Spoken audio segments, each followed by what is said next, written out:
एक लड़के ने बस गलती से अपनी माँ की पीठ पर पेशाब कर दिया और अगले ही पल माँ को अपनी पीठ पर अजीब खुजली महसूस हुई। लेकिन जब उसने अपने कपड़े हटाए तो डर के मारे देखा कि पेशाब के धब्बे वाली जगह पर अचानक से एक गुच्छा बाल उगा आया था। और जो चीज उसे चौंका देने वाली थी वह यह थी कि उसने पाया कि उसके चेहरे पर भी मोटे और कठोर दाढ़ी उगने लगी थी, यहाँ तक कि उसके दांत भी नुकीले हो गए थे। शुरुआत में लिसा ने इस बात को ज्यादा गंभीरता से नहीं लिया, लेकिन अगले दिन जब वह बच्चे को लेकर पार्क में खेलने गई तो उसके शरीर से निकलने वाली अजीब गंध ने आसपास के आवारा कुत्तों को उसकी ओर आकर्षित कर लिया, जैसे कि वे लिसा को अपनी तरह का मान रहे हों। जब उसने देखा कि ये आवारा कुत्ते कोई बुरा इरादा नहीं रखते तो लिसा बच्चे के साथ कुत्तों के साथ खेलने लगी। उसे उम्मीद नहीं थी कि आवारा कुत्तों के साथ खेलने के बाद एक पूर्णकालिक मां के रूप में लिसा को पहले कभी न महसूस हुई आत्मीयता का अनुभव होगा।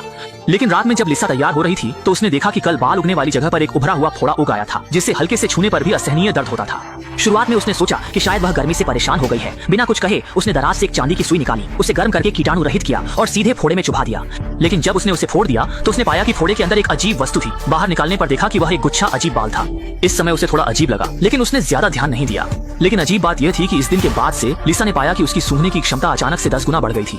उसने बस एक स्नैक बॉक्स उठाया और आसानी से उसमें शामिल सामग्री को सूंघ लिया, लेकिन वह इसे ज्यादा गंभीरता से नहीं लेती थी। बस सोचती थी कि उसने कोई विशेष क्षमता जागृत कर ली है। लेकिन जब वह रात में सो रही थी तो अचानक कुत्तों के भौंकने की आवाज से जाग गई। वह बाहर कुत्तों के भौंकने की आवाज के बारे में बहुत उत्सुक थी। वह धीरे धीरे दरवाजा खोलने लगी, लेकिन सामने का दृश्य उसे स्तब्ध कर देने वाला था। उसने देखा कि एक बड़ा समूह कुत्ते जमीन पर बैठे थे, जैसे कि वे उसके बाहर आने का इंतजार कर रहे हों। और इस दृश्य को देखकर लिसा को एक अनोखी आत्मीयता महसूस हुई। बिना कुछ कहे वह उनके पास चली गई, लेकिन अगले ही पल कुत्ते अचानक से उसकी ओर झपटने लगे।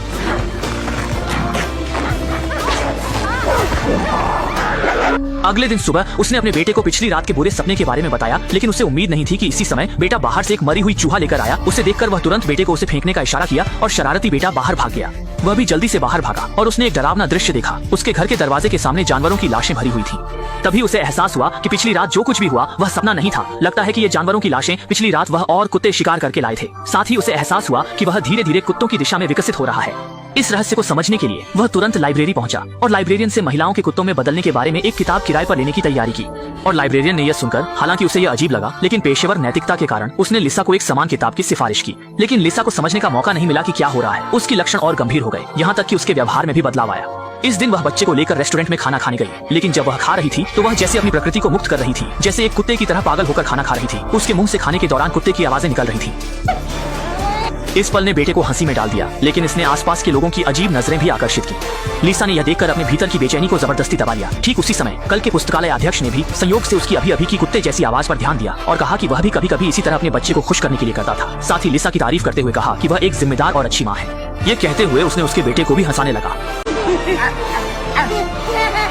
इस दृश्य को देखकर लिसा को लगा जैसे उसने एक साथी पाया हो। वह उसके साथ अनुभव साझा करने की सोच रही थी, लेकिन वह पहले ही मुड़कर चला गया था। समय के साथ लिसा ने पाया कि उसकी लक्षण और गंभीर हो गए हैं, यहाँ तक कि उसके पेट पर भी कुत्तों की तरह छोटे फोड़े उग आए थे।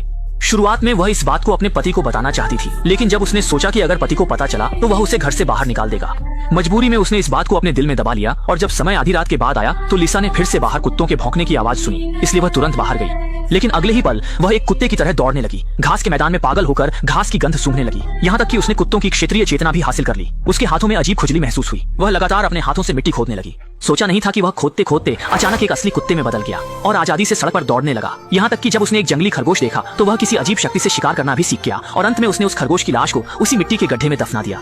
खेल में मस्त होकर वह चुपचाप घर लौट आई। अंत में वह फिर से इंसान में बदल गई। जैसे ही वह ध्यान से अपना शरीर धो रही थी तभी जागा हुआ उसका पति अचानक यह दृश्य देख लेता है। जब उसने लिसा को पूरी तरह से गंदगी में देखा तो पति ने उससे पूछा कि वह अभी कहाँ गई थी, लेकिन लिसा ने कहा कि वह नंगे पैर दौड़ने गई थी। यह सुनकर पति स्तब्ध रह गया। अगले दिन जब पति काम पर गया तो लिसा ने बच्चे को पालने के लिए कुत्ते की तरह तरीका अपनाया। उसने बच्चे को जमीन पर इधर उधर रेंगने दिया, यहाँ तक कि खाने का कटोरा भी कुत्ते के कटोरे में बदल दिया। अंत में उसने बेटे के लिए एक कुत्ते का घर तैयार किया, लेकिन लिसा को उम्मीद नहीं थी कि बेटा कुत्ते के घर में बहुत आराम से सो रहा था। इससे लिसा को अपने बच्चे को पालने का एक अनोखा तरीका मिला। इसके बाद लिसा ने बच्चे को पालने में बहुत आसानी महसूस की। पहले की तरह मुश्किल नहीं रही। वह पूरी तरह से खुश और ताजगी से भरी हुई महसूस करने लगी। उसने सोचा कि यह तरीका उसके लिए बहुत उपयुक्त है, यहाँ तक कि उसने इस अनोखे तरीके को समुदाय की अन्य माताओं को भी सिखाया। लेकिन पति को लगता था कि लिसा का बच्चे को पालने का तरीका थोड़ा अजीब था। वह समझ नहीं पा रहा था कि पत्नी बच्चे को कुत्ते की आवाज क्यों सिखा रही है और कुत्ते के कटोरे में खाना क्यों खिला रही है और उसे कुत्ते के घर में क्यों सोने दे रही है। मजबूरी में लिसा ने समझाया कि इससे बच्चे को बेहतर नींद आती है और वह खुद भी उतनी थकी नहीं होती। लेकिन पति को अभी भी लगता था कि यह तरीका बहुत अजीब था। वह समझ नहीं पा रहा था कि घर में सिर्फ बच्चे को पालना ही कितना थकाऊ हो सकता है। पति की समझ की कमी के सामने लिसा ने अपने दुख को अकेले ही सहन किया। एक बार एक पार्टी में एक माँ ने बताया कि उसका पति काम से घर लौटने के बाद बच्चे को पालने में बहुत आनंद लेता है। लेकिन यह सुनकर लिसा गहरी सोच में पड़ गई, क्योंकि उसका पति बिल्कुल विपरीत था। हर बार घर लौटने पर या तो खेल खेलता था या बिस्तर पर सो जाता था। बच्चे की बातों की कभी परवाह नहीं करता था। यह सोचकर लिसा की भावनाएं पूरी तरह से टूट गईं। उसके अंदर की प्रचंड शक्ति भी तुरंत फूट पड़ी। इस पल ने वहाँ मौजूद लोगों को डर से हक्का बक्का कर दिया। इसके बाद लिसा सबकी हैरान नजरों के बीच एक कुत्ते में बदल गई और सड़क पर दौड़ गई, मानो केवल इसी तरह वह अपनी दबाई हुई भावनाओं को थोड़ा बेहतर महसूस कर सकती थी। आने वाले दिनों में लिसा का कुत्ते में बदलने की आवृत्ति बढ़ती गई। हर रात वह कुत्ते में बदलकर अपने जैसे अन्य कुत्तों के साथ शिकार करने जाती। धीरे धीरे वह इस इलाके के कुत्तों की दुनिया की नेता बन गई। उस दिन उसने अचानक एक छोटी बिल्ली देखी और बिना कुछ सोचे समझे जाकर उसे काटकर मार डाला। लेकिन जब वह अगले दिन सोकर उठी तब उसे एहसास हुआ कि उसने एक बड़ी गलती कर दी है, क्योंकि उसने अपने पति की सबसे प्यारी बिल्ली को मार डाला था। हालांकि बाद में उसने बिल्ली की लाश को दफना दिया, लेकिन घर लौटने पर पति ने उसे जमकर डांटा। उसने उसे फटकारा कि अगर वह बच्चों की देखभाल नहीं कर सकती तो उसे मदद के लिए बुला सकती थी। बिल्ली पर गुस्सा निकालने की कोई जरूरत नहीं थी। लेकिन यह सुनकर लिसा अब और नहीं सह सकी। उसने कहा कि पति हर बार काम से लौटकर या तो उसे परेशान करता है या सोफे पर बैठकर खेल खेलता है। कभी भी एक पिता की जिम्मेदारी नहीं निभाई और कभी भी बच्चों की देखभाल में उसकी मदद नहीं की। मजबूर पति ने समझाया कि वह काम से थक जाता है, बच्चों की देखभाल करने की ऊर्जा नहीं होती। लेकिन यह सुनकर लिसा ने जोर से कहा, क्या तुम थकते हो तो मैं नहीं थकती। मुझे हर दिन न केवल बच्चों की देखभाल करनी होती है, बल्कि कपड़े धोने और खाना बनाने का काम भी करना होता है। मेरे पास खुद के लिए कोई समय नहीं होता। मैंने पहले अपनी चित्रकला की करियर छोड़ दी थी और पूरी तरह से परिवार में समर्पित हो गई थी, लेकिन अब मुझे इस तरह का व्यवहार मिल रहा है। इसी कारण लिसा ने पति से अलग रहने की बात कही।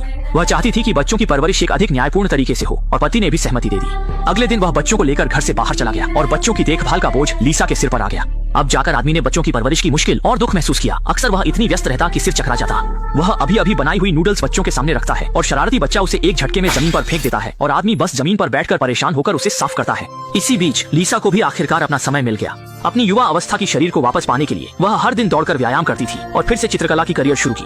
समय के साथ उसके पहले के लक्षण भी गायब हो गए। असल में जब वह कुत्ते में बदलता था, वह सब उसके अत्यधिक दबाव और तनाव के कारण उत्पन्न हुए भ्रम थे। कुछ ही समय बाद पति बच्चों को लेकर घर लौट आया। अब उसने बच्चों की देखभाल की कठिनाई को समझ लिया था और पत्नी से ईमानदारी से माफी मांगी और कहा कि वह आगे से एक जिम्मेदार पति बनेगा। पति की समझ और समर्थन मिलने के बाद लिसा बिना किसी बाधा के चित्रकला की करियर पर ध्यान केंद्रित कर सकी। कुछ समय बाद उसने माँ नामक एक थीम पर आधारित चित्रकला प्रदर्शनी आयोजित की। चित्रकला के माध्यम से उसने माओ के बच्चों की देखभाल के समय की कठिनाई और परेशानी को व्यक्त किया और उसे यह देखकर आश्चर्य हुआ कि इन चित्रों को दर्शकों से बहुत सराहना मिली। चित्रकला प्रदर्शनी बहुत सफल रही और प्रदर्शनी के समाप्त होने के बाद पति ने फिर से लिसा से गहरी माफी मांगी। उसने कहा कि उसने पहले पत्नी के बलिदान को पूरी तरह से नजरअंदाज कर दिया था और परिवार की जिम्मेदारी को पत्नी पर छोड़ दिया था। उसने वादा किया कि वह आगे से एक अच्छा पति बनेगा। सामने खड़े भावुक पति को देखकर लिसा भी बहुत संतुष्ट हुई।